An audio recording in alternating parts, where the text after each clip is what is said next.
Hello, everybody. Welcome to episode 9. Yes, 9 of It Takes Balls to Knit the Show. I'm Mr. Huggs, and thank you so much for joining me. Now, I want to get going right away because in this episode, we're going to continue our conversation with Felix, Felicity Ford, from the last episode. As you know, if you watched that, she is so amazing, so incredible. She does so many different things that there was no way I could get it all into one episode. So, the second part of her segment is in this episode. We're also going to look at blocking in Knit You. Yes, blocking. To me, in my humble opinion, it is almost as important as your actual knitting or crocheting itself. So make sure you check that out. And we have a new segment for you. It's called Knitflix. I'll let you try and figure out what that is during the intro.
Okay, thanks for coming back.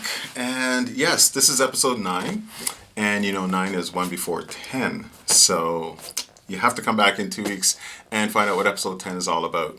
And speaking of that, the easiest way to make sure that you find out about it when it comes up is to subscribe. If you like these videos, if you've watched a few before, and you'd like to, you can click the button below and subscribe, and then that way you'll get notifications when I put out the new episodes. And number 10 is going to be great, so make sure you're subscribed and you come back in 2 weeks. Now, as for this episode, episode 9, we are starting with Knit You, and in Knit You today we're going to talk about blocking. Now stop with the groans, I know. However, blocking, it's like gauge swatches. It's one of those things that people don't seem to like to do, but it's so critical to properly completing your piece, whatever it is, so whether it's knit or crocheted.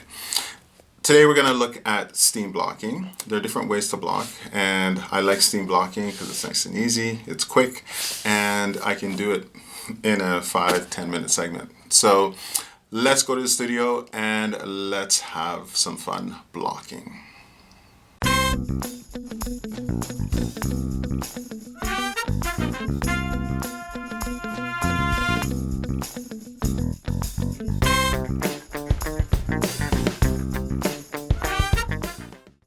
Hello everybody, welcome to another segment of Knit You. Now, today's segment we're going to be looking at, I think, one of the most important parts of your knitted or crochet project, and that is blocking. Now, the ironic thing is blocking doesn't involve knitting or crocheting, but it's crucial to me, and in my opinion, in completing your work. As a matter of fact, I don't think your work is actually finished until it has been blocked. Now, I know some of you don't believe in blocking or think that, oh, you only do that if you're doing a lace project or something like that. But hopefully by the end of this session today, I'll convince you that blocking is not only essential, it's essential for every single thing that you knit or crochet. Okay, so let's delve right in and learn all about blocking.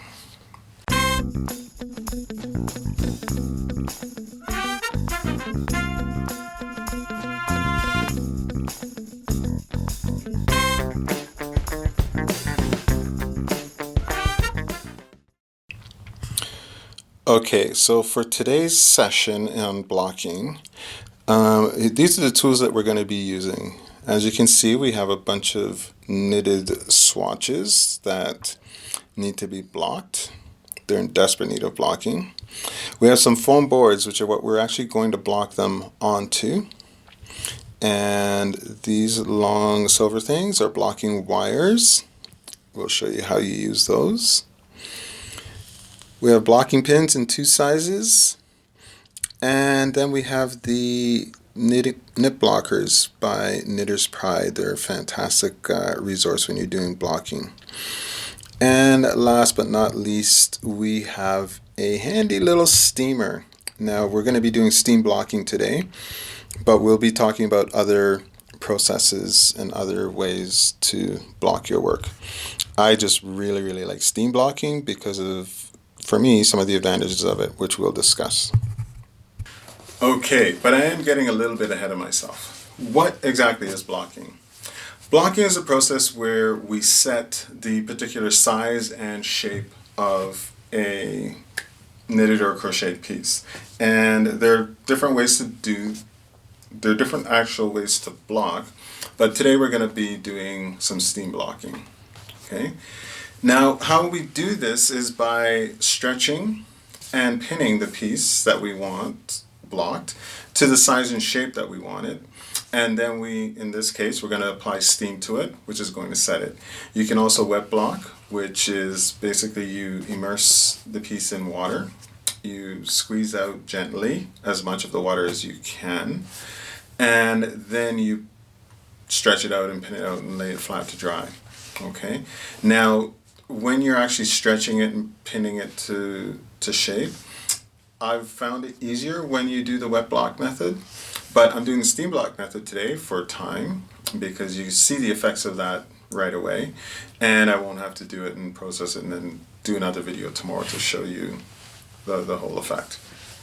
Okay, so the actual method of pinning it down is quite simple. You just take your pins, and I'm just going to take a bunch of them here, and you proceed to pin out the piece evenly.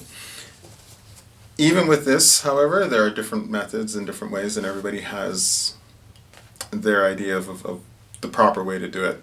What I like to do is start in the middle, and I'll put a pin right in the very middle of this. And I'm actually only going to pin and block 1/2 of this so you can see the results side to side.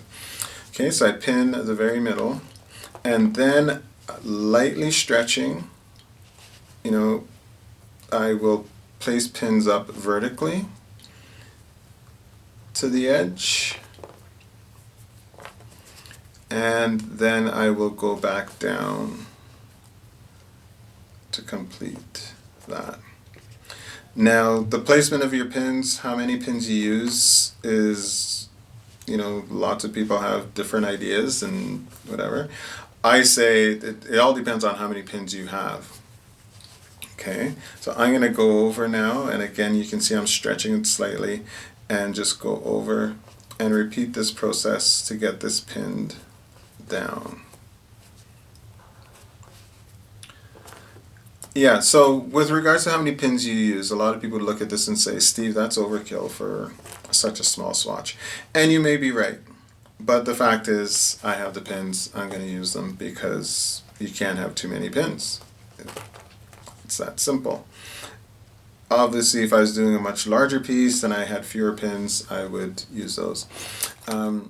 These pin blockers from Knitter's Pride are fantastic, and for a small swatch like this, I could use one of these on each edge and then 2 in the middle, and it'd be great, it'd be done. I'm just doing the pin method just to show you, but I'll show you those along with the blocking wires in a little bit. Okay, so I'm just going to continue pinning until I've got this done. Okay, and it's quite like I said, it's a simple process. You just go ahead and pin to your heart's content. And the reason why I work from the middle out is so that I don't have an issue where the stitches are stretched unevenly. I find that if you try and pin your edge and then pin to the other edge, you're going to stretch those edge stitches a lot, and the middle stitches don't get, there's very, very little change, if any, to them. And it gives you disproportionate blocking results.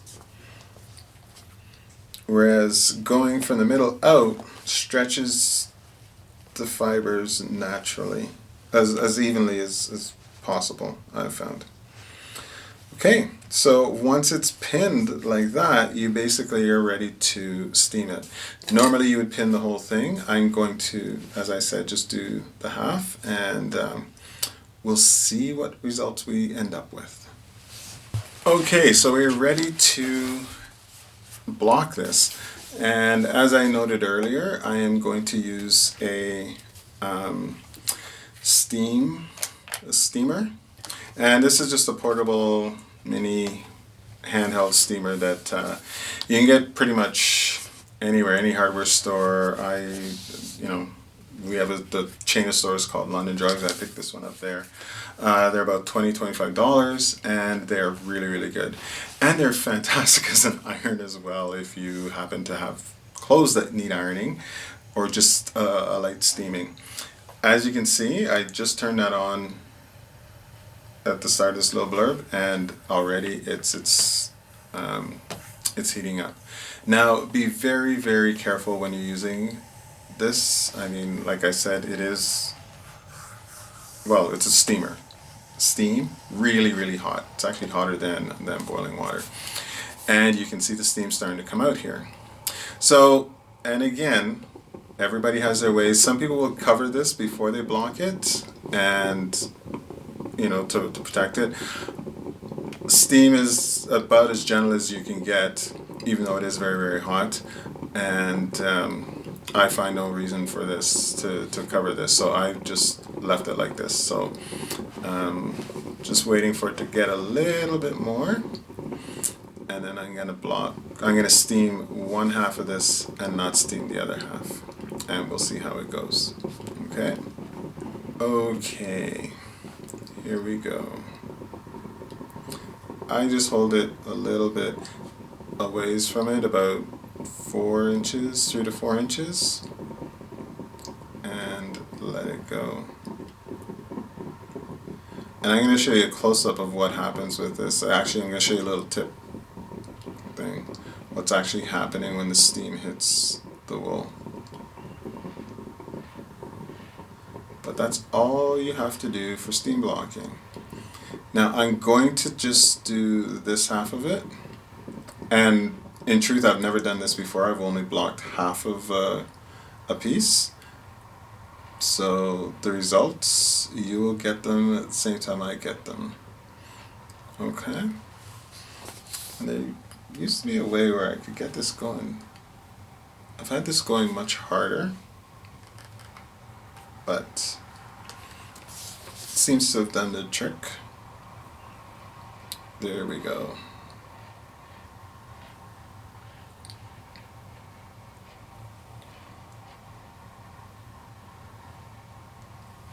Okay, let's turn this guy off for now. And we have got a half blocked swatch.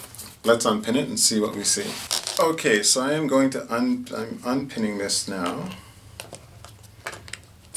And yes, I did a lot of needle, a lot of pins, but again, we've talked about that. That's your own preference.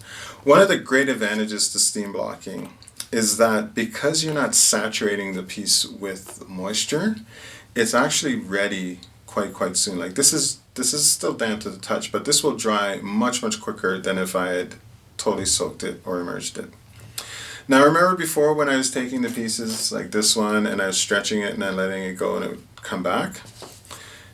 Here's this with no pressure, and as you can see, this side is definitely different size than this size, and this side is dry. So this is our unblocked side, this is our blocked side.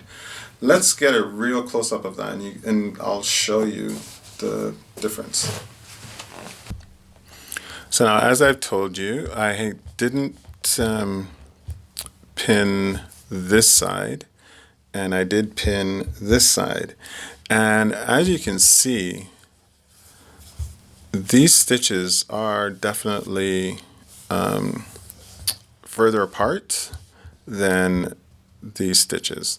As a matter of fact, I can do a simple measurement and prove that to you. And you can see how the height is different as well. Let's do the height difference first. As I said, I'll measure that side, and that's just a little bit over 4 inches. Okay. Well, actually, let's forget that. Let's actually do a gauge, a bit of a gauge swatch anyway. We're going to measure over a few stitches and see. Now here, on the side that we blocked and pinned, we've got 1, 2, 3, 4, 5, 6, 7, 8. We've got 8 stitches over 2 inches there.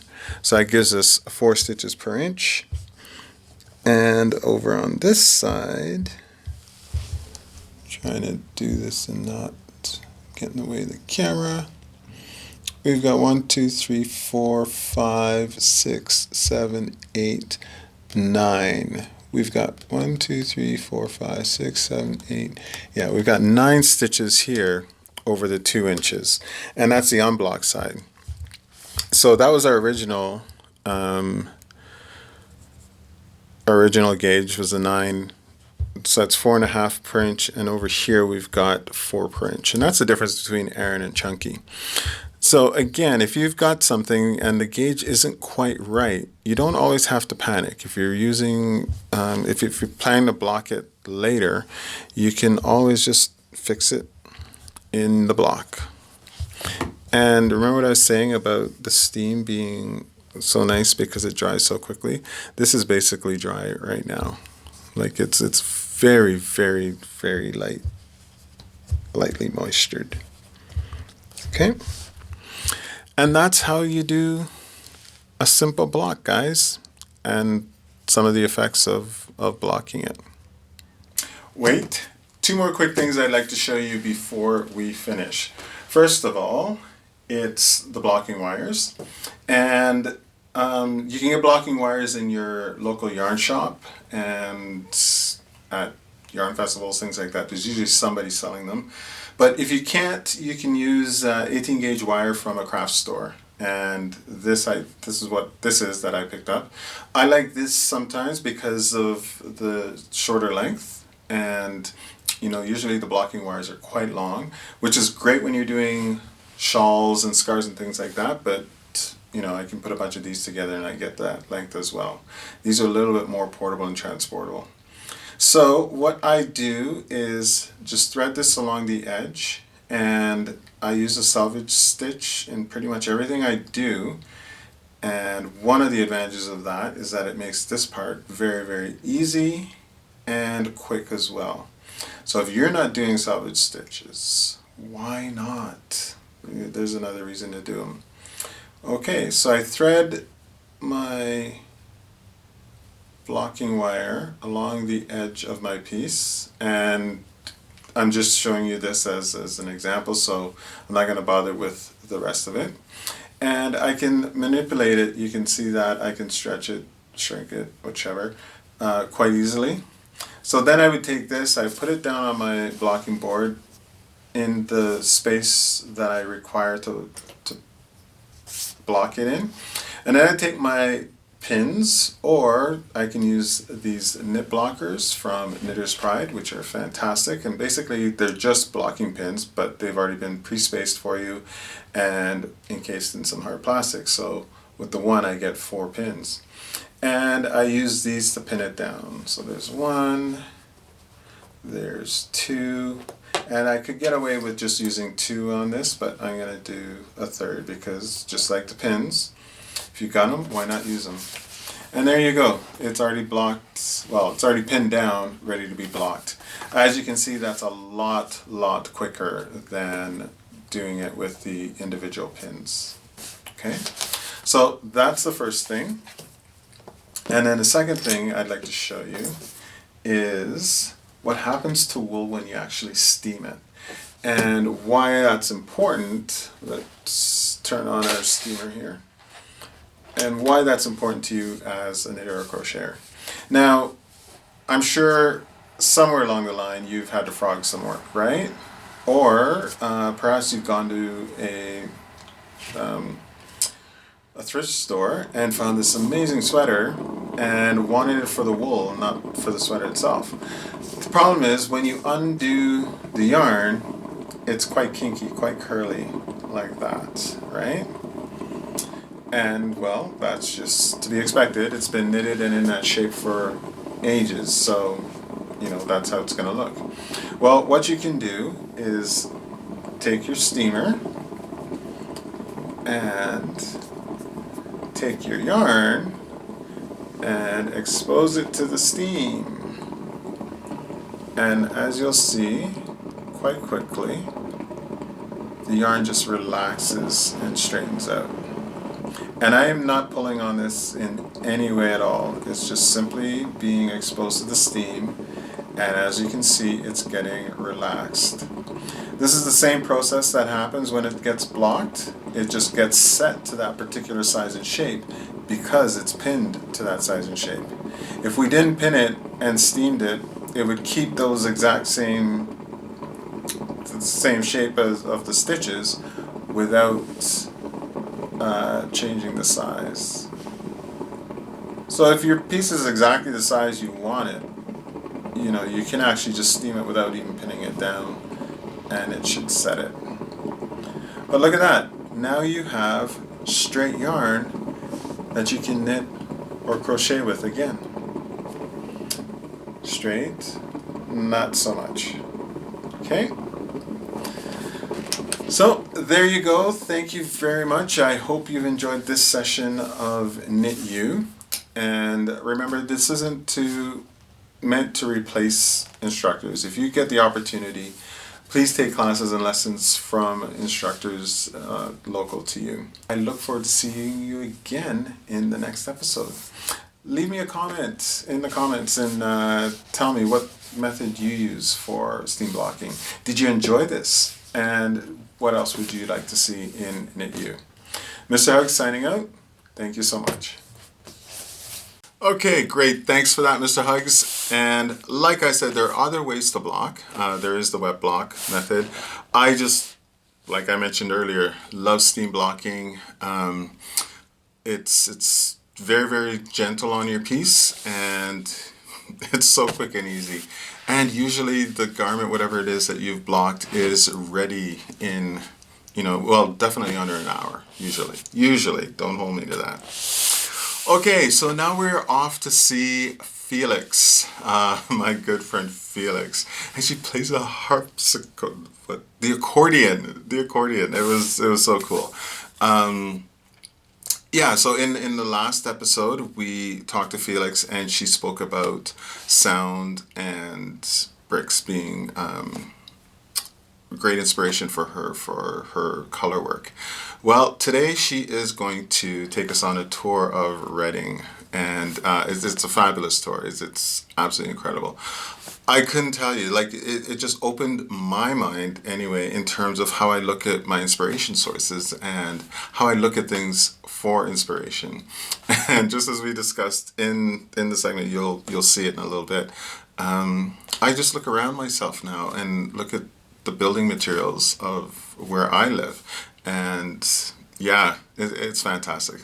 But anyway, I'm babbling. I don't want to babble. Let's go and continue our conversation with Felix. I'm sure she misses you already. So since we're standing outside our house, which is called the Red House, yes. I had to show you this hat, and it's not my pattern. It's Ella Gordon's design, and it was the official Shetland Wool Week hat, I think in 2016. And yeah, it's based on croft houses, so it's called the croft house hat, because that's how you would say croft house in Shetland. And yeah, I adapted the colours to reflect our house.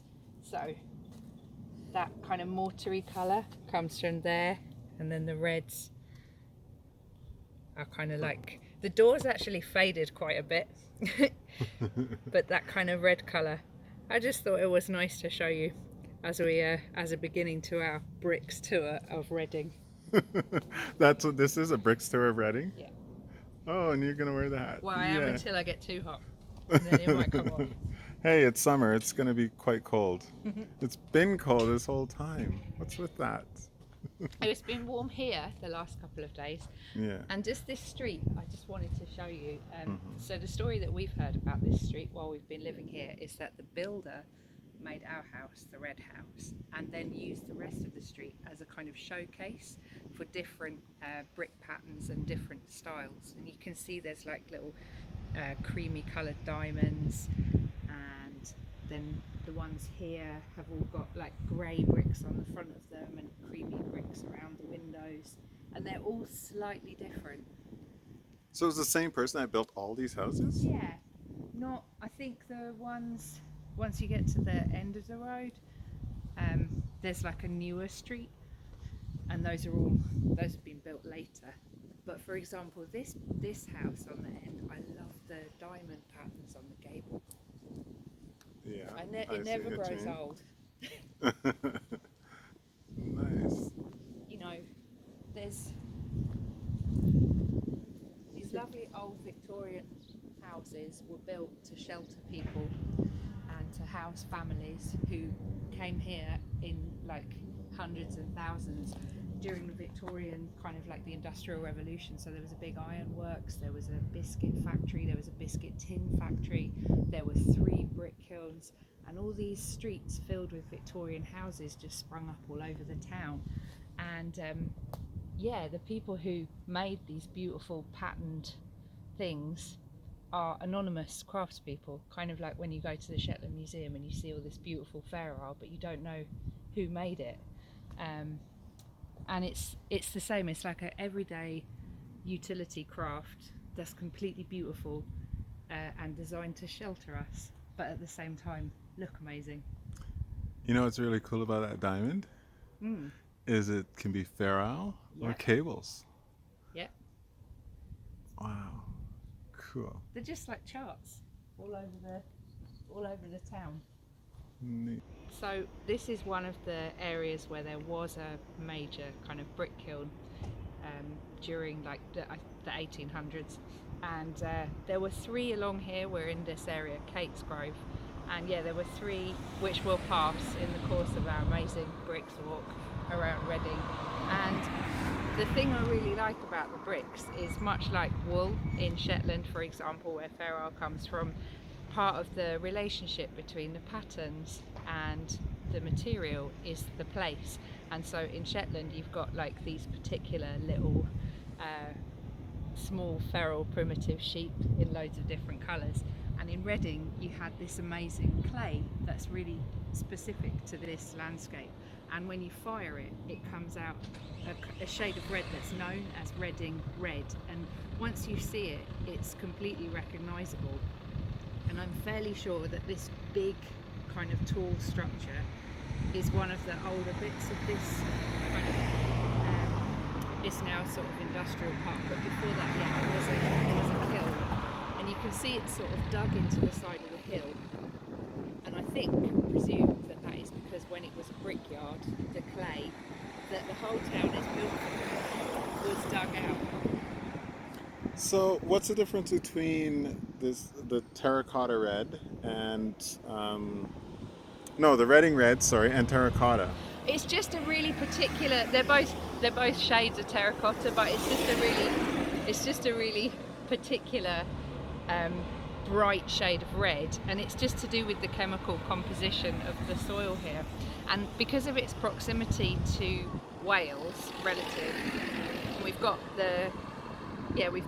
a big railway running through Reading, and we've got like waterways, so the Kennet and Avon Canal runs through here, and during the Industrial Revolution there would have been boats coming on the canals, and there would have been trains coming on the railway lines, and we had a sort of direct line to Wales.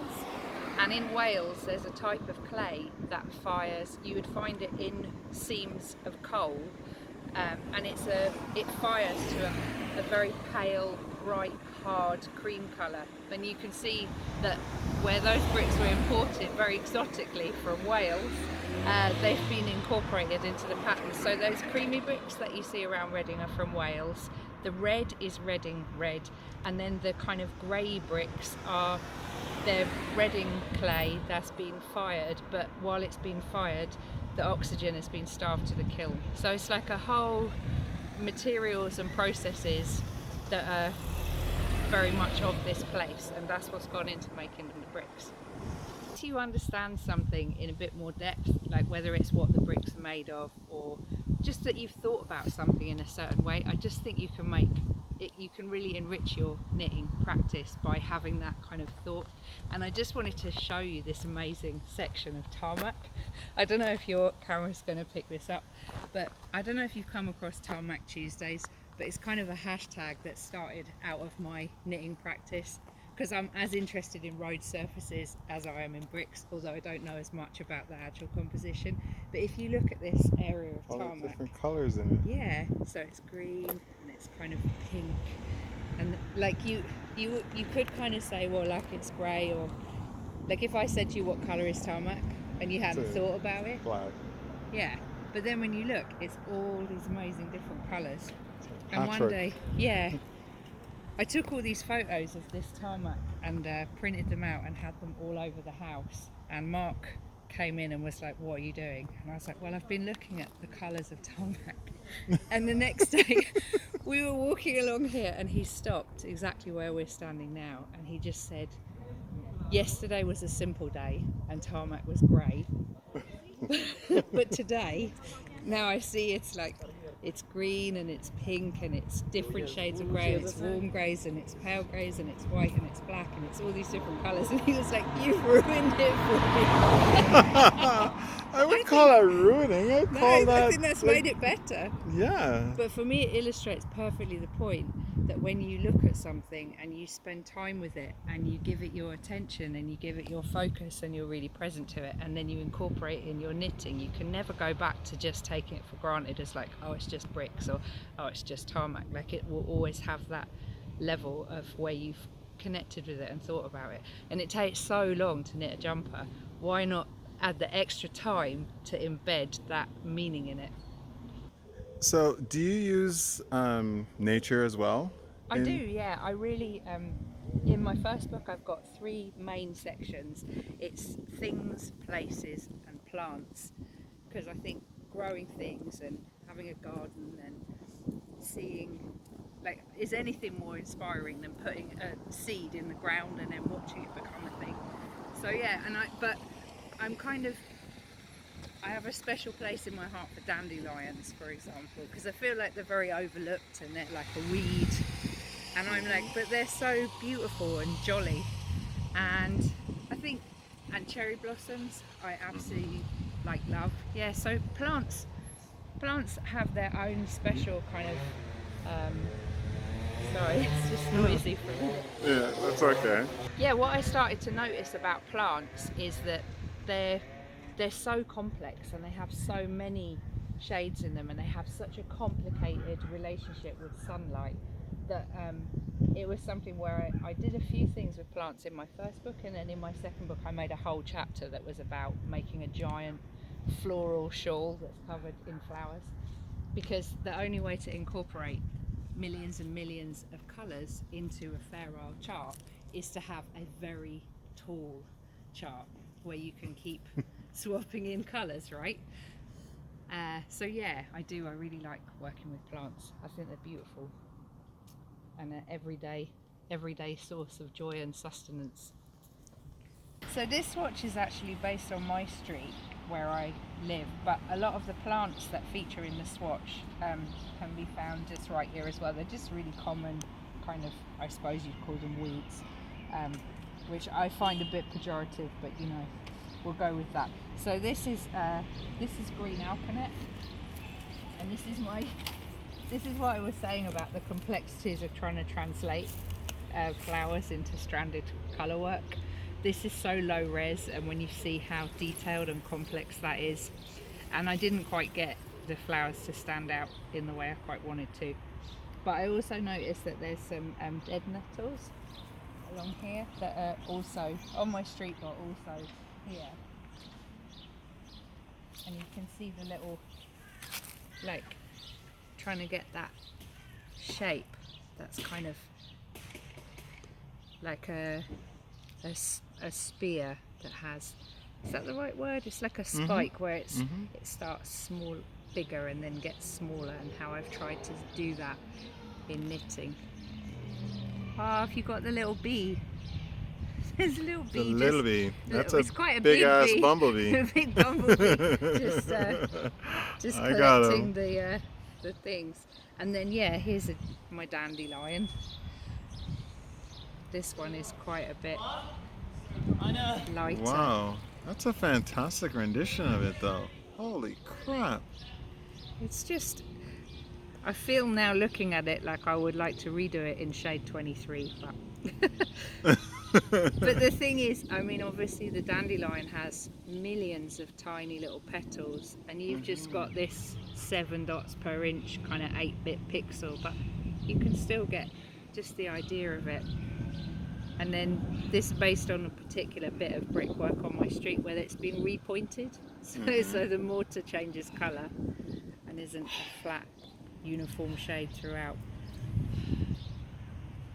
But it's kind of nice as well to just do like, oh, I've picked up a seed. It's quite nice to just have like an impression of these different flowers. So this is just a much more like, just the sort of ambient impression of lots of little dots of white that you would get if you looked and saw this big cluster of white nettles. And if you saw lots of dandelions, then you just get this impression of lots of dots of yellow. And the green alkanet, my nemesis, which I still struggle to get the pattern to stand out from the from the background. But you can kind of get some sense of it, seeing those little blue flowers just peeping out of the green. They're so vivid.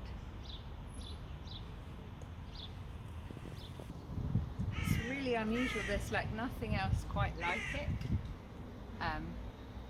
in anywhere that I've seen in Reading. It's just this, like each one of those bricks has been sanded and kind of cut to size and then laid in this just beautiful end gable, and it kind of reminds me of like a really careful piece of intarsia or some sort of knitted insertion in how carefully it's been incorporated. I just think it's beautiful. And then they continue a pattern on the edges here. Yeah, it's like a sampler. The kite's up again. But yeah, this kind of the sense of the town being a kind of like a sampler of different brick ideas is just something that I started to experiment with in my knitting. Just looking at how do you kind of pick up on all those different intricate little patterns. Like, you've done quite a job of that though.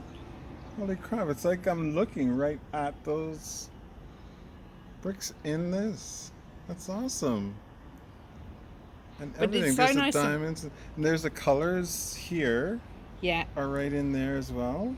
Yeah, and it's kind of complicated because obviously in like, so for example here, if you look at any one of these red bricks, you'll see there's so many different colours in it, but you can only use 2 colours per round in stranded colourwork.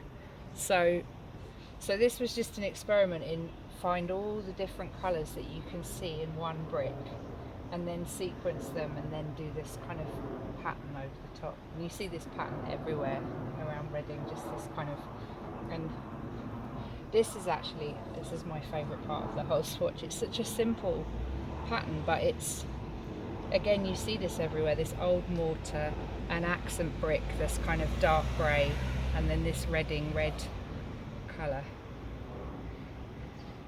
But it's so nice to see FC43 there next to its it's matching brick. And this is like the Welsh brick that I was telling you about, that's like this harder clay that fires this very kind of this pale colour. And then this is a red brick that's been fired with oxygen starved to the kiln, so it goes that really purple colour. And you can see where I've tried to like to evoke that with these purpley browny colours. What yarn are you using for all this? Jameson and Smith 2-ply jumper weights. Wow. And do you get them to custom make colours for you? No, I just really like working. I really like working with their extant palette. I think it's brilliant, and I can always, if they haven't got the exact colour that I need, I like the challenge of how can I make what they have got fit the thing I'm trying to do. So you don't overdye or anything? No. I did actually overdye one skein neon pink because I had this idea of this. I wanted to do something with neon pink, but it's the one and only time. I won't tell them. Although they might see this video. They might see this video. But you can kind of see scales all wrong. But like this little pale cross. It's kind of the same idea that you've got here, where you've just got like a little cross with a darker. Yeah, when you step back from it. It's amazing because you see a different thing when you're in close and when you're far away. Yeah, so if we put this up really close and if you were far away, we could match up the scale. Yeah. No, it's there. You can see it. There it is. There it is. You can see it. You can see both of them. There's the background and there's the knitted work. I like that. That's a cool thing I'm going to play with in the future too. This is like a really old little street. This is a Georgian street, and what I really love about this street is that you can see these, what I think they're called sand-faced bricks, and it's a method of basically putting like a shiny glaze, like a glass glaze, onto the bricks. And it's where you take the brick when it's wet and you dip it in sand, and when you fire it at a very high temperature it turns into glass.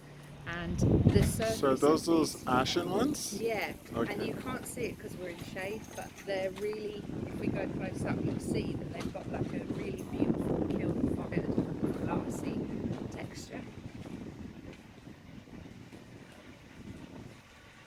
Maybe the ones that are in the sunlight will see it more easily, but do you see how it's kind of, it's kilned and you've got like this crackled effect? And I think it's coming through. Yeah, I think it's easy to forget that everything is made in our world. That could be a pattern right there, like a feral pattern. Just the white and the red and there's yellow and brown and everything in there, but yeah, just the coloration of it.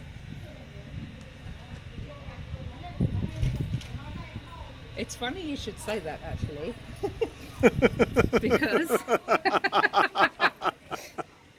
because I found myself thinking much the same.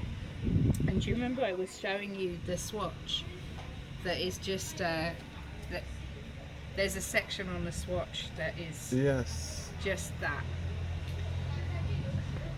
where it's just exactly what we've got here. It's an accent brick, so it's like 2 dark red, then an accent brick, 2 dark red and an accent brick. And I've done the same thing, there's the long brick, there's the accent brick.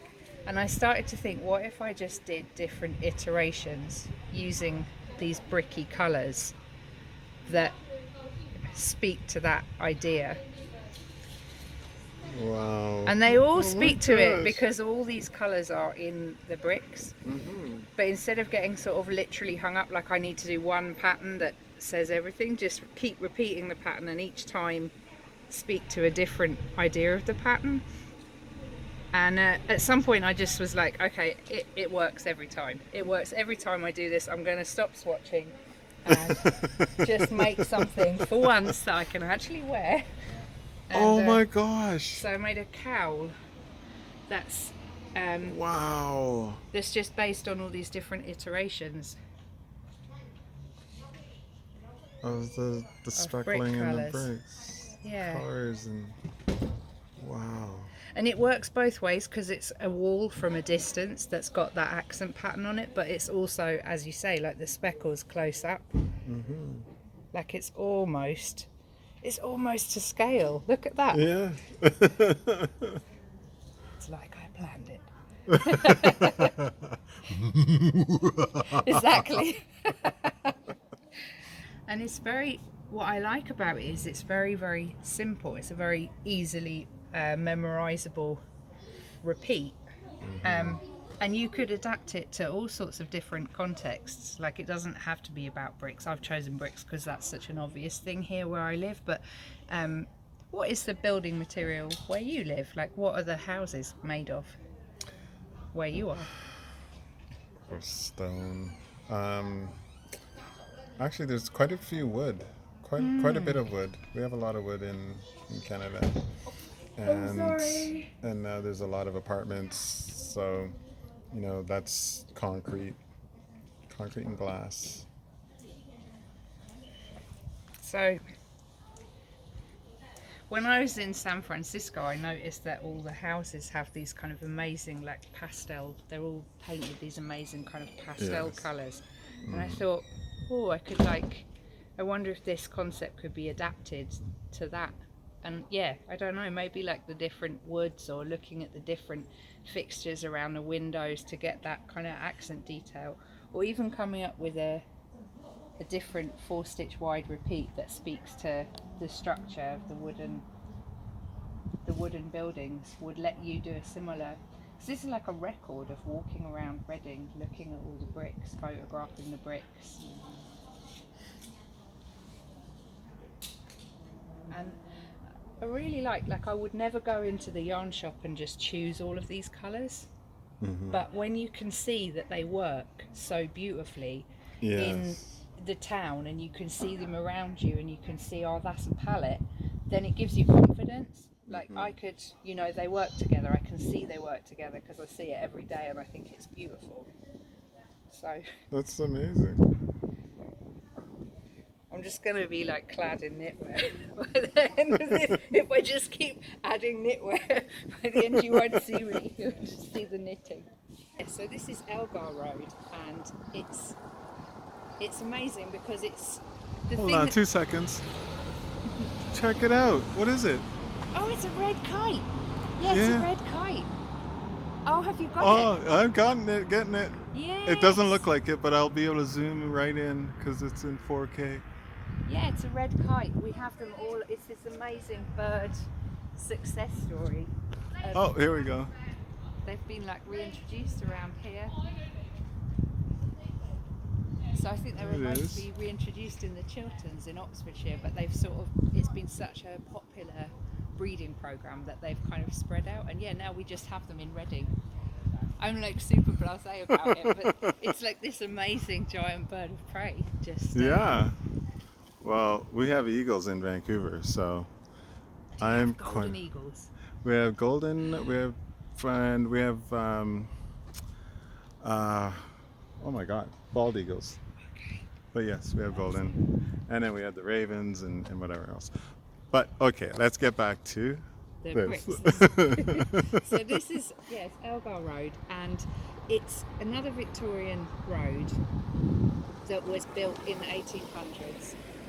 And there was a brickworks in Tilehurst, which is another area of Reading that totally specialised in these moulded bricks. So I was just gonna say, look at this. So they're these amazing like moulded bricks that have this, and they mimic carved stone that you would see in like churches or kind of fancy buildings. But they make that kind of ornamentation and that decoration accessible and affordable to like the masses.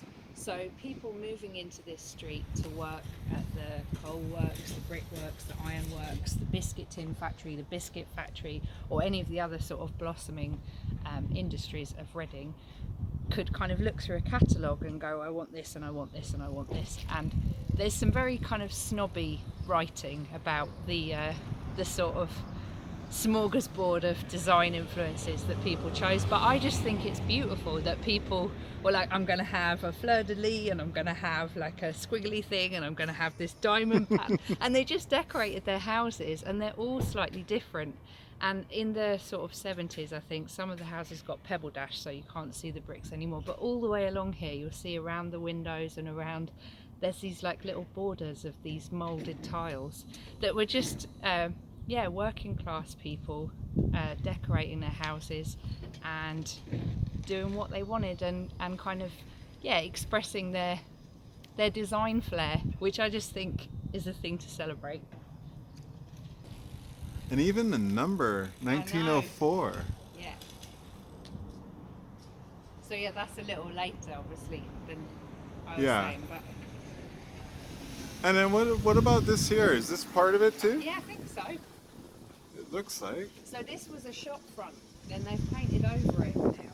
But I remember it being like having the borders around it. So it would have been like a shop front. And now, it's just been turned into a private residence.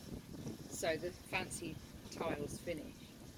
So there used to be here the Huntley, Bourne and Stevens factory, which was a big biscuit tin factory that was connected to the Huntley and Palmer biscuit factory that's like further over, kind of, it's in a different bit of Reading. But yeah, they sort of joined forces. So Huntley and Palmer's biscuit factory made the biscuits, and Huntley, Bourne and Stevens made these tins. And I have one. And it's very small. But this biscuit tin was probably made here. And it says Huntley and Palmer's biscuits.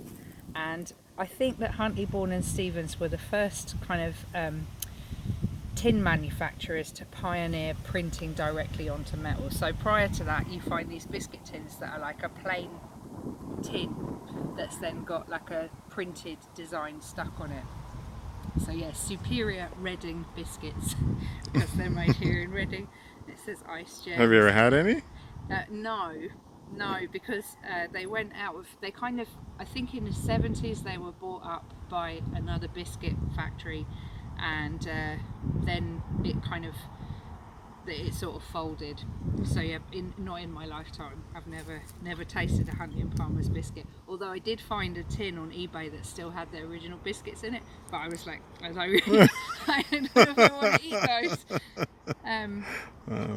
And so now you've incorporated this into your knitting? I have, yeah. So where's it gone? Somewhere in here is my.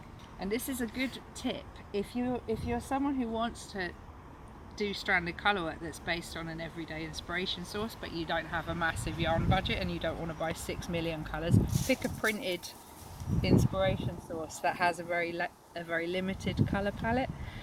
So this is my swatch based on this tin. You can see where I've been picking up the different colours.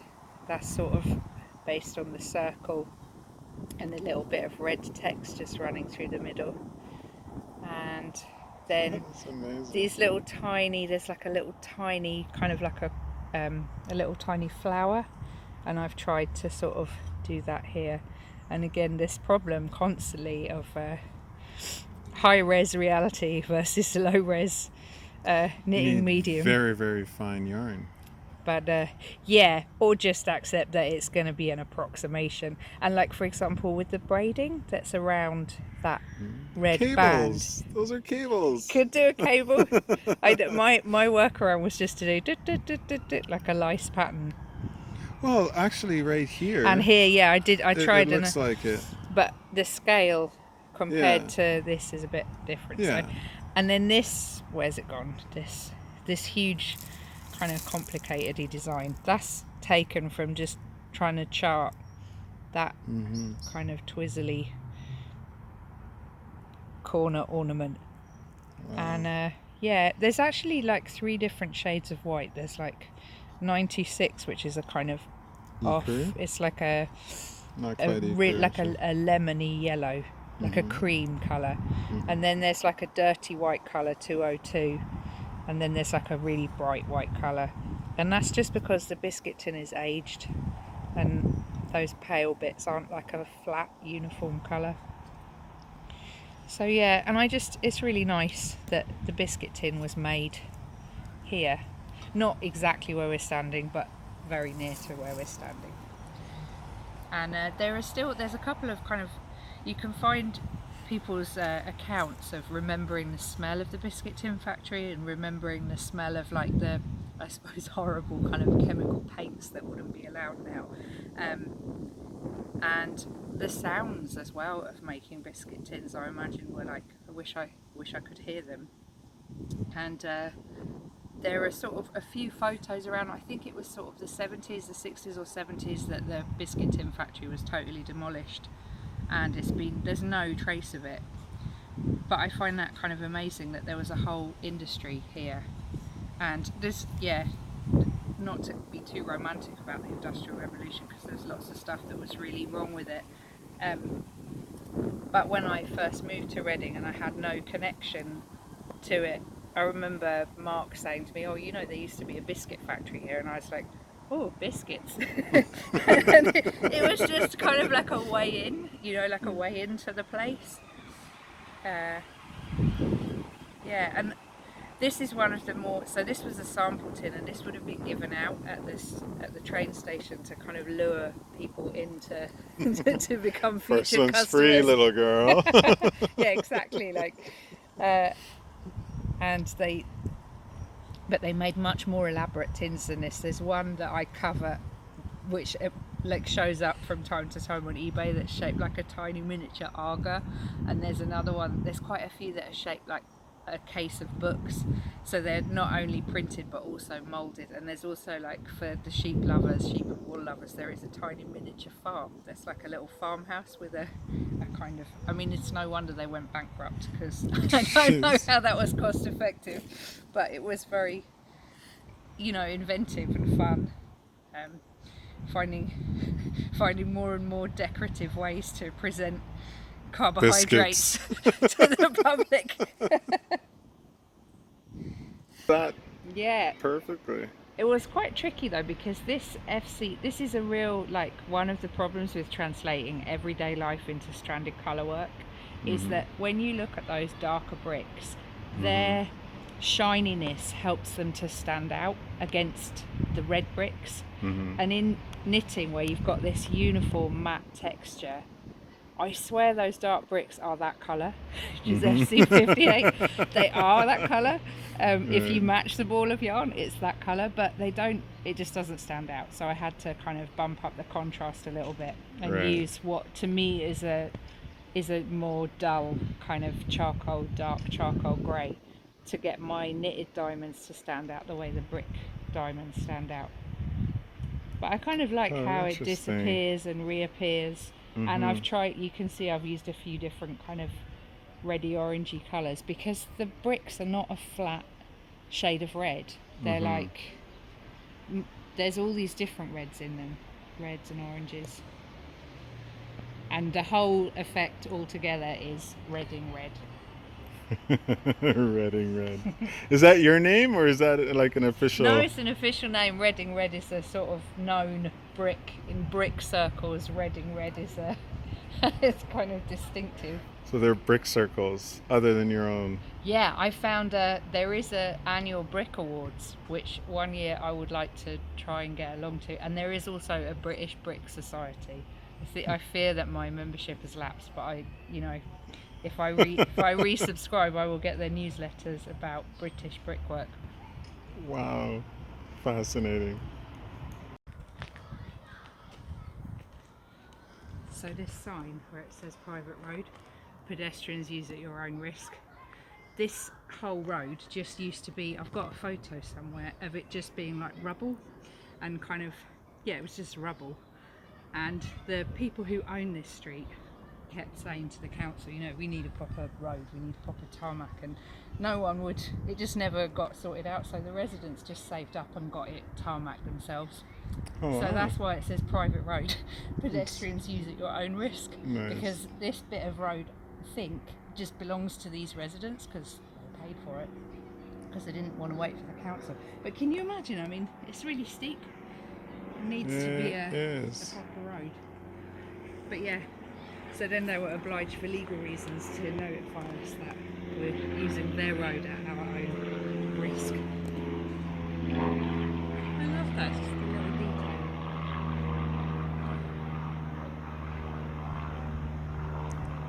So you have a special swatch from up here? It's not particular to here, but this is a great place to talk about it because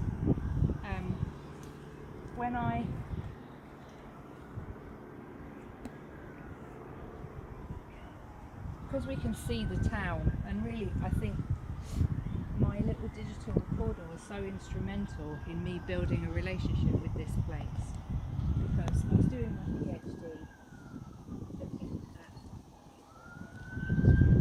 just try and find that Apple recorder.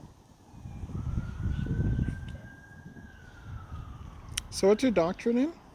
My doctorate is in the domestic soundscape and beyond, presenting everyday sounds to audiences, and it's an arts-based practice PhD. So most of my output on the PhD was I did write a big thesis, but then I also just did tons of practical art projects that were all exploring different creative ways of framing and celebrating everyday sounds. I just thought we're surrounded by this material all the time, and it is the texture of our lives, and it's where we live, it's what we live in, and instead of wanting to escape that, and instead of thinking about art as some kind of special other thing, I was like, well, why can't we just make projects that draw attention to where we are and celebrate that everyday material? To me it just feels really abundant to look on everything that's around us that's mundane and ordinary and daily as a really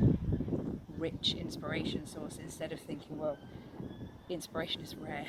I like the idea that inspiration is everywhere. That it's very common, that we can always find it. Just have to tap into it. Yeah, and yeah, this little recorder, this is my Edirol R09, which, as you can see, is a bit falling apart. The headphone jack is broken, it's sort of held together with tape. But we have recorded so much stuff together. And, you know, different art commissions that I worked on, like I remember in 2008, I think I was working on a commission from the Sonic Arts Network, and I was collaborating with these two artists, Claudia Figueiredo and Kayla Bell, and they had a project called Mundane Appreciation. And we were making this radio show called the Fantastical Reality Radio Show in association with Mundane Appreciation, and it had all these kind of features in it that were really celebrating everyday life. So we had adventures in washing up, which was always somebody talking about their washing up. We had Perfect Cup of Tea, which is people talking about how they like the tea and how to make a perfect I would get cup into of that tea. one, yes. And then we made these little sonic postcards that were like where we would all record our individual version of the thing that we were doing. And I think the first time I ever understood, so like this came with me for the whole of that project, just going around Reading recording things to go in the Fantastical Reality Radio Show. We had a top 20 irritating noises chart that was like where we got people to vote on sounds that are annoying. And then we had things where we would record everyday sounds and then play them back to people and be like, can you guess what that is? Right now I can hear a sparrow. Mm-hmm. And this little recorder has also, you know, helped me to understand all the birds that, like, even just, there's kind of apps now, but there weren't really in 2007. I don't know if really there were so many apps as there are now. But there was, I could record a sound and then put it on my blog and say, I don't know what this is. And someone would say, well, that sounds like a great tit, or, you know, that sounds like a blackbird, or... So yeah, this, through the lens is the wrong word because it's a sound thing, but through the lens of this little recorder, I've kind of got to know so much about the sonic textures of Reading. I know where I can find the starlings roosting at night. I know what days the different churches have got bell ringing practice and you can hear the bells. There used to be on Reading, there used to be like a donut shop, and it had a tannoy that just went Reading donuts, or I don't know if it said Reading, but it said hot donuts, nice and fresh, get your donuts. It was like a kind of recorded this message, and I found that recording a couple of years ago. It's gone now, the tannoy speaker and the donut store, and it just took me back to a time and place. And so yeah, I'm very attached to this little recorder. We've had a lot of adventures together, and the thing I love about it as well is that it's so unprepossessing. Like, you would never look at this and go, oh, that's so beautiful.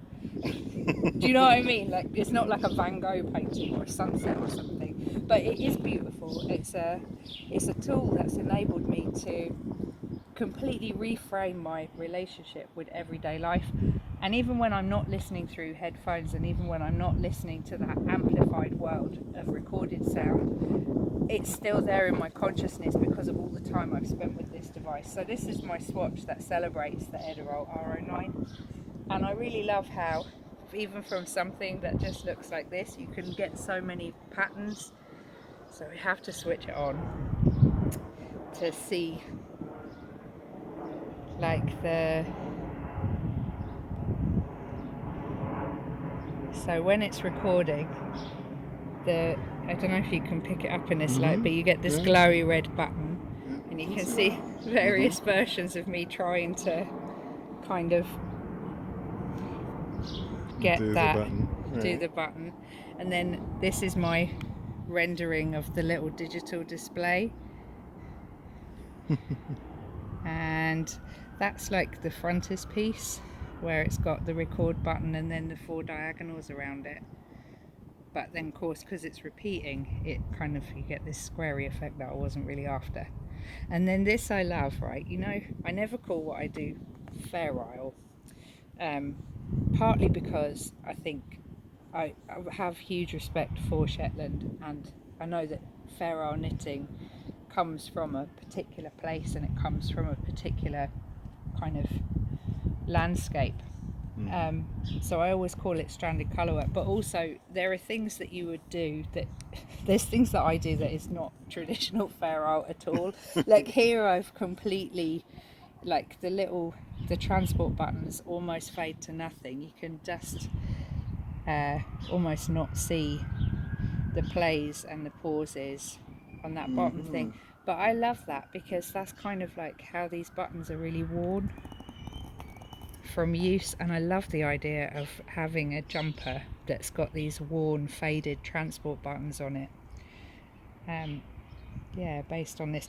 But my favourite thing about this swatch is this bit, because this is based on the settings on the back of the recorder.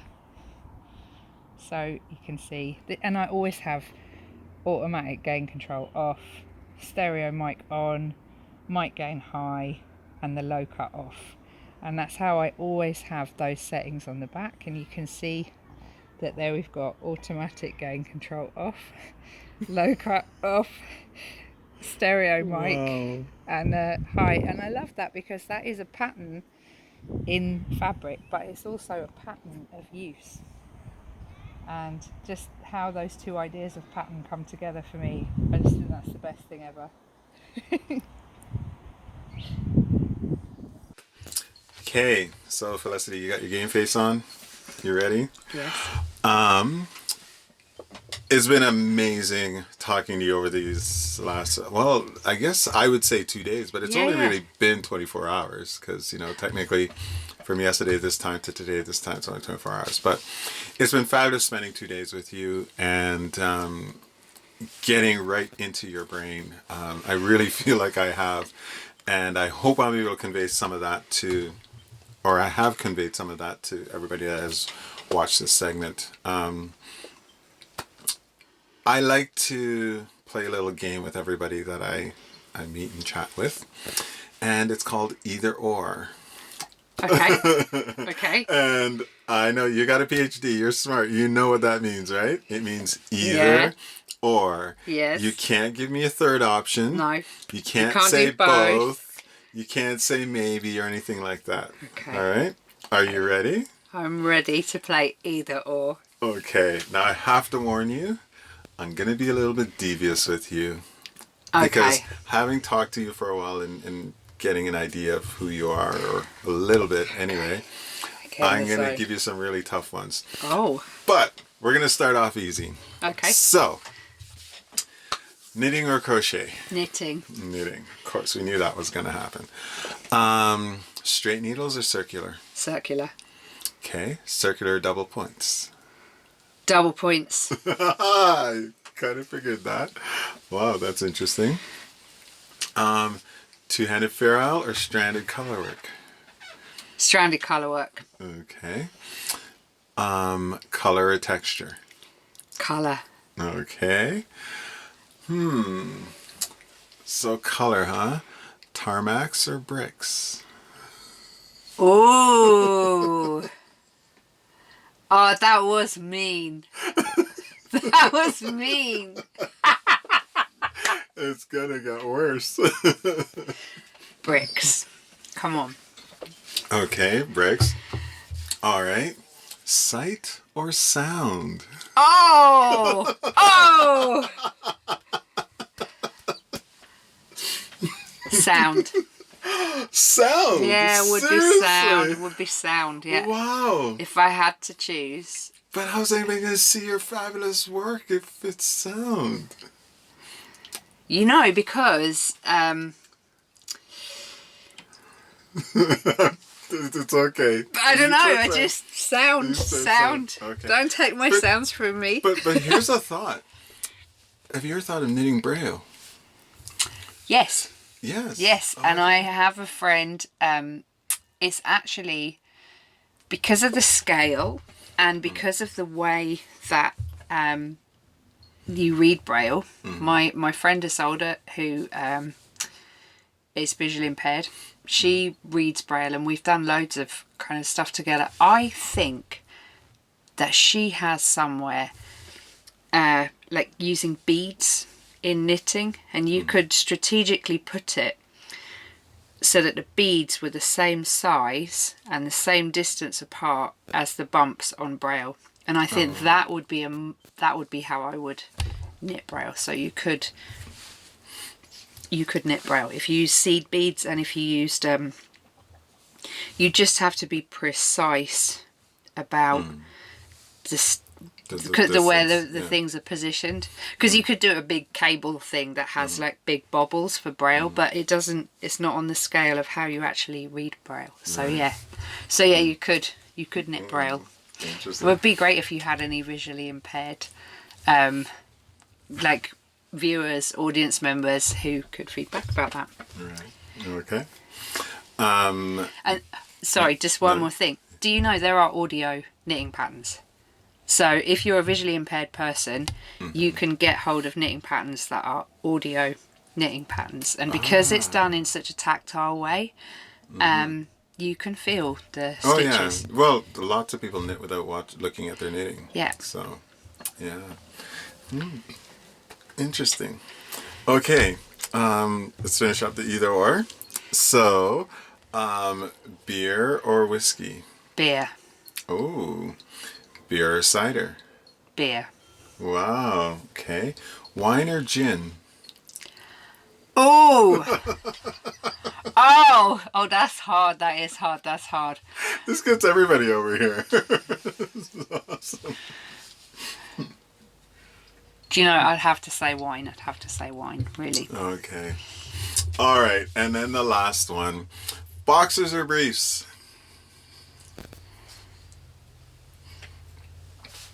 Boxers. Did you just have to think what Mark wears to figure out? I just had a picture in my mind. And I was thinking. We won't tell Mark of who. I was just thinking, and I was like, no, definitely boxers. But when you first said the question, I was thinking it more in terms of what do I wear, and then I was like, I like a big knickers, so big knickers. Okay, so now we are at my second favorite part of doing these segments with wonderful people like yourself. And that is a giveaway. Yes. So you have so generously agreed to give away one of each of your books. That's right. Do you want to just go through the three of them again? Yeah, sure. So we've got the Knitsonic Stranded Colourwork Sourcebook, the Knitsonic Stranded Colourwork Playbook, and the Knitsonic Playbook Colouring Companion. And I tell you, right, I distribute all my own books. I don't have a distributor, and I pack up all my orders myself, and I sell everything through my big cartel shop. And it makes me so happy when people buy all the Knitsonic. And so it's my favourite thing to do as a prize as well for something like this. It's like all the Knitsonic. Right. Okay. Well, I remember when we were talking earlier, you said that the coloring book kind of goes with the playbook, right? That's right, yeah. Okay, so tell you what, we're going to have two giveaways. We're going to have the Colourwork and Playbook together. Okay. And we're going to have the source book. Okay, as a separate thing. As a separate one. Okay. Right? So that's cool? Yeah, that's fine. Okay, so how this is going to work is I'm going to put up a picture. It's going to be this picture. And this will be on your Instagram feed. And your Instagram is Knitsonic. And people will have to go. They'll have to like that picture. They will have to follow you on Instagram. And they better be following me, because otherwise they're not even going to see it. No. So they follow the both of us on Instagram. And then just make a comment. What did you say? A comment about? My idea was like to make a comment that is something that really inspires you, that you would like to knit something from. Just share what that is. You know, I would like to knit my commute, or I would like to knit my favourite beaten up old car, or whatever it is. That's something that's any source of inspiration for them, to give them a really cool Farrell palette. Okay, so leave a comment on the picture on your Instagram about their favorite, something that they'd like to knit that would give them a really cool Farrell palette, and then tag 3 of their friends. Now those friends don't have to be knitters, but yeah, just tag 3 of their friends who they think might actually enjoy this segment that they've just seen. And then what we'll do is we will do a draw. I will just list everybody at random numbers, and then you'll pick a number without knowing the names going to it. And the winner, we're actually going to pick 2 names. Two winners. So, right. So one winner gets the Knitsonic Stranded Colourwork Sourcebook. And then the other winner gets the Stranded Colourwork Playbook and the Playbook Colouring Companion. Now, for the people that don't enter the contest or can't wait and just want to get your books anyway, where can they get them? Knitsonic.bigcartel.com. Big Cartel, I like that. Well, thank you for that. That is just fantastic. And 2 lucky viewers will get to revel in the joy of Stranded Colourwork as presented by you. But again, everybody else, you can go to Knitsonic.bigcartel. Big Cartel. Is it .co.uk or .com? No, .com. .com. Excellent. All right, thank you. Felix, I understand that you have a certain, I won't say obsession, because that sounds like, stalker and bad word and whatever. But you have a certain degree of fascination with a certain rapper known as Missy Elliott. Right. Do you want to tell us a little bit about that? Yeah. Yeah, so this is the Missy Elliott sweater. And it says, this is a Missy Elliott exclusive. Which is how Missy Elliott starts a lot of her tracks. And all of the motifs and the shading scheme and everything are taken from her album Under Construction, which is it's an amazing album. Every single one of Missy's albums is an amazing album.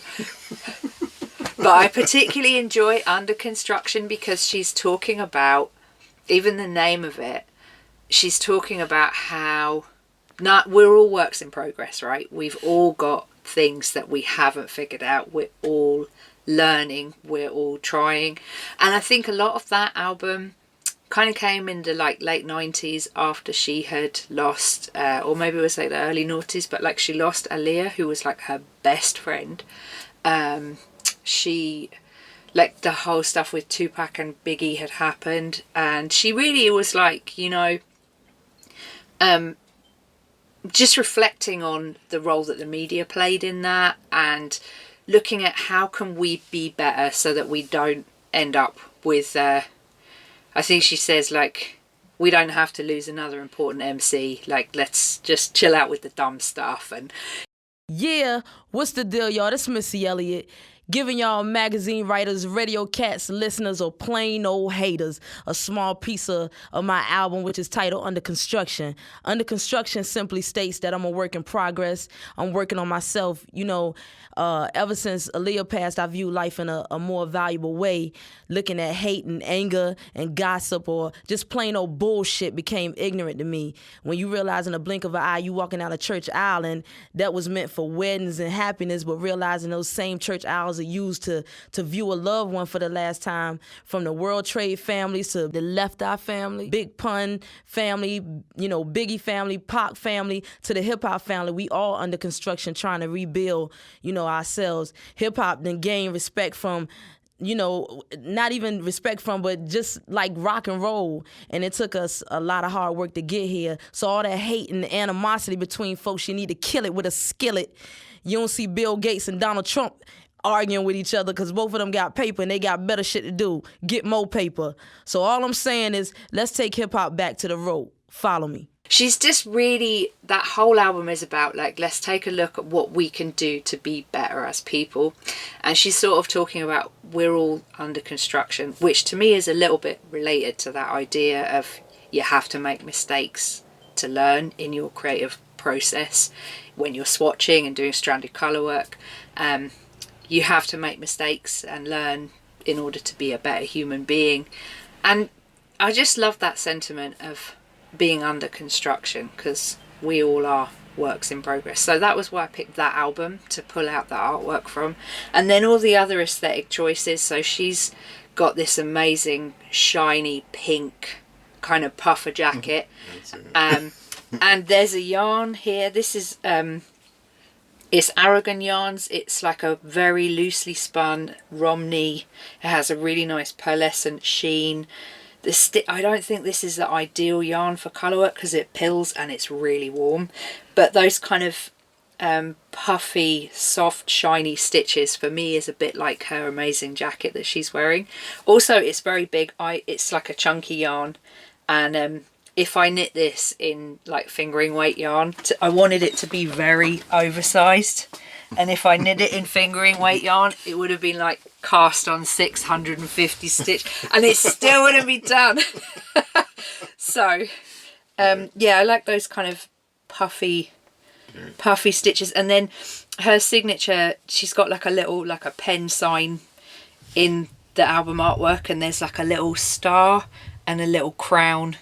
So I've incorporated those, and there's hazard tape everywhere, kind of referencing again like under construction, like a construction site. And then she's standing in one of the photos in front of this amazing piece of graffiti, which is where I've borrowed the colour scheme of those kind of turquoises and reds and pinks. But yeah, so we as Missy Elliott says, we could all stand to go under a little construction. Has she seen this? Everyone always asks her, and I always feel really like I feel conflicted, because on the one hand, I really just feel like I don't have to make Missy Elliott care about some white middle class woman's knitting project. Like, Missy has got better things to do. And then on the other hand, I would love for her to see it, and I would love for her to know how much I love her music. I just love her music, and I love everything she's done for women in sound. Like, she's one of the first people that I saw a photo of her beside a mixing desk, looking authoritative. Although the sound worlds that we are in are very different, when I listen through monitoring headphones, when I listen to music that she's produced, I am so struck by the fact that this is a woman who is in charge of her own sound, and her lyricism, her sense of humour, her sense of play, and the phenomenal confidence with which she imbues her music. Like, I walk a little bit taller and I feel better about being a woman, and I feel better about being a big woman because of Missy's music. I love her. I'm full fangirl on Missy. So I kind of am stuck between, I want her to see it, and also, like, I know she's very busy and I don't want to take up her time. But I hope she knows. If she does ever see it, I hope she knows how much I love her music. I want to know what love is. Oh my gosh, Felix, you are amazing. Thank you so much for sharing your inspiration with us and your wonderful, wonderful talents. And thank you so much for the giveaway. So people, you know what to do. Get on Instagram, find that post, make sure you're following Felix. She's absolutely amazing. If you do get a chance to take any of her classes, I promise you, you will not be disappointed. You will not. And Missy, if you happen to be out here and you're watching this, or you heard about it, whatever, secretly between you and me, give her a little dingle. She would have a heart attack. I promise you. You have no idea how much that woman adores you. Like, just absolutely adores you. Okay. So now we're on to the last segment of this episode, and a new segment at the same time. And that is called Knitflix. Now you're probably wondering, what is Knitflix all about? Well, in a nutshell, it's about TV shows that feature knitting, have celebrities in it that knit, or stars that knit, inspire you to knit for whatever reason. It could be any number of them. Or great shows that are good to knit by, to just watch and do work on your knitting, and the knitting that we would do while we're watching those shows. So we're going to start this segment with a show called Elementary. Now, for those of you that haven't seen it or don't know it, Elementary is about, Sherlock Holmes. Let's go have a look and see what it's all about.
New homes, new Watson, New York. That was the opening tagline for Elementary in season 1. And it basically summed up everything about the show, well, for that first season anyway, with those 6 words. Now, for those of you that haven't seen it or haven't watched it, I actually recommend it. It's a pretty decent show, and it definitely is worth watching. It's the show's called Elementary, and it's about Sherlock Holmes. It's a retelling of the classic Arthur Conan Doyle character, Sherlock, and his companion, Watson. Now, in this retelling of the tale, Sherlock, played by Johnny Lee Miller, is he's a recovering drug addict. And that shouldn't be much of a shock to you if you are a Sherlock Holmes fan. Because if you are a Sherlock Holmes fan, you'll know that Sherlock Holmes did actually partake in the use of drugs. And yeah, I believe 7% Solution. You should definitely read that one. And yeah, it's not uncommon for people of that intellectual capacity to, need certain types of stimulation to keep their minds going, keep their conversations going. But anyway, yes, Sherlock Holmes, John Lee Miller, is a recovering drug addict. He has left London, where, as we find out later in the series, he's left quite a sordid past there. And his father and Moriarty and his brother and all kinds of things. I don't want to spoil too much of it for you if you haven't seen it. And this isn't really a show review, but yeah, check it out. He comes to New York, he's living in New York, and he meets Dr. Joan Watson, played by Lucy Liu. Now, Watson's role initially is as a sober companion. And what that is just somebody that's there basically like a sponsor in AA, but he's not in AA and she's not technically a sponsor. She's actually being paid to keep him sober. She's being paid by his father, as a matter of fact, played by John Noble. Amazing actor. I love everything that guy's in. It's just incredible. Anyway, I don't want to digress. And then throughout the course of their relationship, Holmes realizes that Joan is actually a very, very intelligent person, like above average intelligence. So he takes her on as a partner. And I was actually very, very pleased that their relationship was not romantic at all throughout the series. And that was just fantastic because I thought, for sure, Hollywood's going to screw this up and try and make them a thing and whatever. As a matter of fact, Holmes's romantic entanglements throughout the course of the series are actually quite entertaining and definitely worth watching for. So yeah, they end up helping the New York Police Department solve crimes, and the development of the characters throughout was really, really, really good. Holmes is very, very socially inept, and it provides for a lot of really great moments throughout. Anyway, as I said, this is not a review of the show. This show is in this show. That's great. This show is in this show because it does feature knitting, particularly in season 1. And truthfully, I was a little bit disappointed that season 1 there was all this hoopla. I can remember when it first came out. I think it was in 2012, and we saw some of the knitting that was happening in the show, and this particular one that I'm going to feature right now came out, and Facebook was just exploded. It went nuts. We were talking about this cowl that Joan was wearing, and then when you look at it, she's wearing a really cool hat in it, and episodes right after that, she's got great scarves. Holmes himself actually wears quite a few sweaters in the first season, and in doing a little bit of research, I've discovered that actually Lucy Liu and John Lee Miller had quite a bit of input into the wardrobe that their characters wore. So yeah, it was great to see. It was really, really good to see. And that's why we're talking about Elementary in this first segment of Knitflix. Now, in particular, in episode 13, there is a scene where Sherlock and Holmes and Watson are walking into a crime scene. Now, it's New York, it's in the wintertime, and so Joan is bundled up, and she's got on this really nice pink cowl, and you can see bundled around her neck.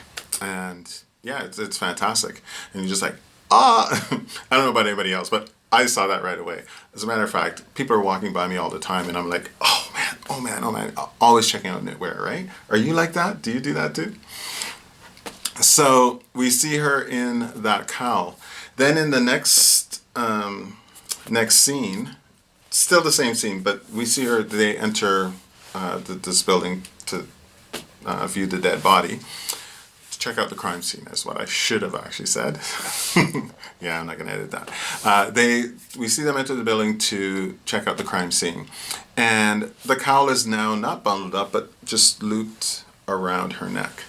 And as we see from the cowl is that it's amazing. It's like amazing. It's actually it looks like three different scarves braided together into a cowl. All I can say is that my Facebook went insane. Not just mine, everybody's. And there were all kinds of posts about this cowl that Joan was wearing. Did everybody see that? How did you make that? Da, da, da, da. So then the discussion came up. How exactly was that cowl made? Now, when you first look at it, it looks like I said, like a series of garter stitch scarves that were braided together. I watched the episode over and over and over, and I went back, and I was actually kind of disappointed when I found out that it was exactly that. A bunch of garter stitch scarves, 3 of them, that were braided together. But now being machine made, when they joined them together after they were braided, they basically just sewed it together. Like, it was obviously on a serger. It was just sewn together, and there was this really, really ugly seam that was in the middle that you can actually see from this clip in the show later in the episode when when Watson is at home and she's got the scarf hanging over a chair. You can actually see the seam. So obviously there was a challenge here. Let's recreate this scarf. Let's make this scarf again, but get rid of that seam. Now, the problem with doing it in garter stitch is that when you go to join it together, it's going to be tricky. Yes, you could do 3 garter stitch scarves, braid them together, and then join the ends. But it is tricky in garter stitch braiding those ends together, or seaming those ends together. Because I wanted to do something kind of like a Kitchener stitch where you don't see those ends at all. And what I actually came upon or decided to do was to make 3 scarves in a rib and graft the ends together using a modified Kitchener stitch, so that because it's a rib, so you're dealing with knit and purl stitches. And the results I thought were pretty cool. They weren't exactly the same as a scarf, but at a glance, it's great, and people loved it. The pattern's actually on my website if you want to check it out. It takes balls2knit.com, or on my Ravelry page, and you can get it in both places. There'll actually be a discount code if you want to get it, because in there I actually show you a different way to graft the stitches together, where it's honestly, it's really, really easy, and you can work with knits and purl stitches without any issues. So that's on there. If you use this discount code hugzzz10, you'll get 10% off on that pattern. Now, obviously the show isn't just about this one cowl. In it, Joan actually has a really, really nice semi-slouch, I'll say semi-slouch beret that she wears. Also recreated that pattern, but in a thicker yarn, because the one obviously that they used was, commercially machine done, and again, seams and all that stuff. Same deal with that. If you want that pattern, I believe it's called, I can't remember what it's called. I'll just put it here. There it is. That's it. And again, if you use the same code, hugzzz10, you'll get 10% off of that pattern as well. And I then went through the series and looked through. And as I said, in season 1 in particular, Holmes wears quite a few really, really neat sweaters. Joan, her style, her sense of style is just absolutely incredible. Quite a few of it knitted, some of it not, but really, really nice pieces at the same time. And believe it or not, it was actually one of the reasons why I continued to watch the show. definitely I was interested in it, but being in the first season, shows don't always develop to the point that you want. But okay, to be entirely honest, I probably would have continued watching it anyway.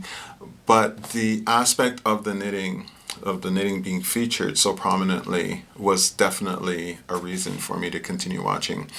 Detective Bell, who's also in the show, he's a detective in the show that works very closely with Sherlock and Watson.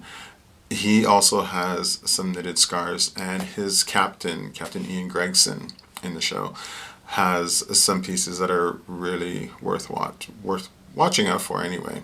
So, so I found myself being drawn back week after week to watch a show to see what else they would come up with knit-wise.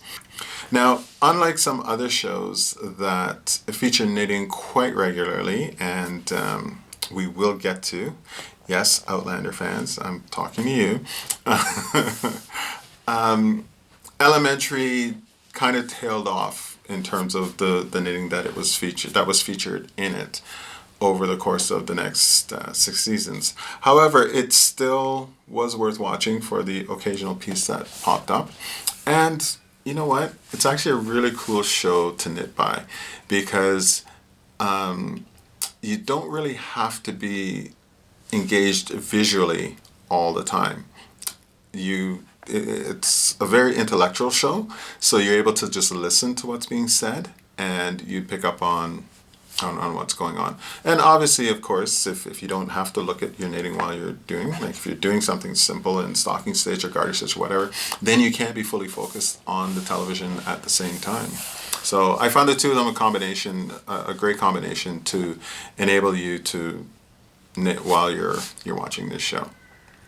Okay, so that is my little expose on Elementary in terms of a show to be featured on Knitflix. I would love to hear what other shows you like to watch. Yes, I mentioned Outlander. I know there's a lot of knitting in that. We will definitely be covering that. I mentioned in the intro about Doctor Who, which obviously everybody knows about the scarf, but did you know about the second scarf? The 50th anniversary one. Yeah, that's right. You go Google that. Check that out. Demolition Man. I kind of teased you about that one too. Sylvester Stallone. He's a prisoner, ex-prisoner, ex-con, and part of his rehab was actually learning to knit. I'm gonna give a very, very special shout out to whoever tells me this exact synopsis about that from Demolition Man.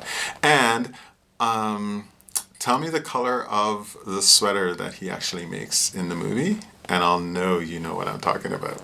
Okay. All right. That's it for Knitflix for this first time. Let me know. Put it in the comments below, or, throw me a email, post, send me a message on Instagram, whatever. Let me know what you think of Knitflix and what shows you think I need to deal with in this segment. Thank you so much for joining me, and yes, we will see you in Knitflix next time. Okay, that was our first Knitflix episode. I hope you enjoyed it. There are going to be many, many, many more in the future, because there are lots and lots of shows out there that we love to watch while we're knitting, or like I said, inspire knitting or feature knitting, or have celebrities in it that knit. I, for one, find it very, very difficult to watch TV unless I'm actually knitting. So I love doing this. And oh my gosh, the shows that are out there that for me to actually do and a feature in this, I could probably do a web show just on that in itself. So, but I would love to hear from you. What shows do you like to knit by? Which ones feature knitting that you know of? And I know for you Whovians that are out there, yes, we're definitely going to do Doctor Who at some point in the future. I'm just working on a surprise for you with that special one. But yeah, if there's anything else out there, Pushing Up Daisies, Demolition Man. Did you guys see that one? Sylvester Stallone, Wesley Snipes, way back when. Did you see the knitting thing in that? please leave me a comment. As a matter of fact, I'll have something very, very special. I'll pick one of the comments that talks specifically about Knitflix, and I'll have something very, very special for you in a future episode. Okay, so yeah, put a comment below about what you like with Knitflix. What shows do you think I should feature in the Knitflix segment? All right, thank you so much for joining me in another episode of It Takes Balls to Knit the show. It was, as always, wonderful to have you here. If you aren't subscribed yet, please, you should subscribe. Click the button below and you'll get a notification every time I put out a new episode, which is approximately every 2 weeks. And yeah, it'll be great. Also, if you're interested, you can join our close-knit community. If you go to the website, ittakesballstonit.com, and yeah, you'll see the thing about the close-knit community. You'll want to join that. It'll get you in touch with a lot of things that I'm doing on the side in terms of knitting that's not on the show. It'll keep you updated in the wonderful world of knitting. Promise, no spamming. And lastly, but not least, obviously, is that if you'd like to help me in producing this show in terms of a contribution to help me go to places I have to go to and meet the people I have to meet, bring you the content that you'd like to see, I'd love for you to do two things. One, if you could make a small donation to my Patreon account. The link is down in the description below. And to put some comments up and let me know just what it is that you want to see on this show and things that you think would be really, really interesting to feature and then tell you about. Okay? Thank you so much for joining me. I love you all. This is Mr. hugzzz signing out of episode 9. It Takes Balls to Knit the show. See you again in 2 weeks.